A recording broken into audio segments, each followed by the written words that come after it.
Hammaga salom do'stlar. Mana endi ikkita ish qildik, ikkalasi ham qatib olguncha mana A31. Ijtimoiy bas, yonimizda svetofor bor, hamma joyda.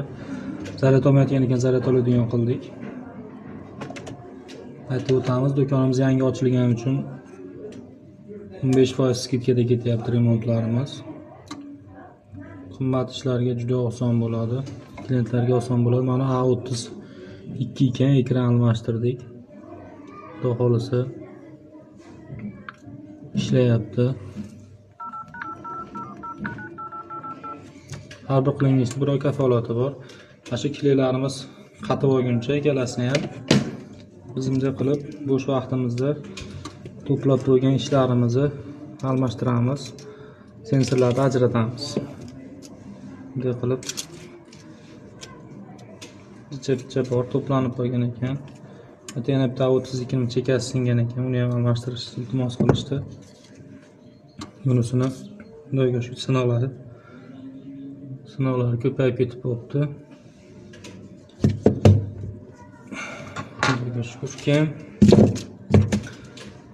ajratib olib, bunday qilib hozircha vaqt ekonom qilish uchun sensorlarni yechib olyapman xolos. Keyin bo'sh vaqtimda to'plab klientlarni tozalayman. Klientlarimiz xudoga shukr. Ishimiz ko'pligini tushunishyapti. Mana bu yerda ekzemplyar qilib ishlayaptini ajratib qo'ydim. Ularda ham sensor ajratilgan, kelesidan faqat pechkani issig'ida vaqtdan foydalanib buni ham yechib olamiz. Bular yechildi hisob. Hozir endi bunisini yechamiz. Sensor singan ekan.